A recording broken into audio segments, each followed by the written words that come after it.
ইসলামী আন্দোলন বাংলাদেশের সকল অঙ্গ সংগঠন 13 নং ওয়ার্ড যুবক ভাইয়েরা রাস্তায় যে গাড়িগুলো পুড়ে গেছে রাস্তায় সেজন্য জ্যাম লেগে গেছে, সেগুলো পরিষ্কারের জন্য বিশাল এক কাফেলা নিয়ে রাস্তা সংস্কারের, দেশের জন্য কাজ করার জন্য, দেশের মানুষের সেবা করার জন্য ইসলামী আন্দোলন প্রস্তুত, এখন কাজ করতেছে ইনশাআল্লাহ।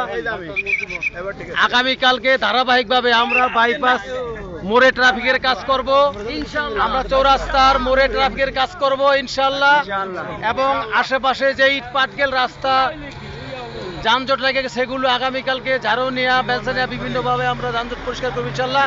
দেশবাসীর আমরা দোয়া চাই, সবাই দোয়া করবেন। আসসালামু আলাইকুম রহমতুল্লাহ। সকলের কাছে আকুল আবেদন, আগামীর বাংলা ইসলামী Bangla, no Awami League, no BNP, Islam is the best, সোনার বাংলাদেশ।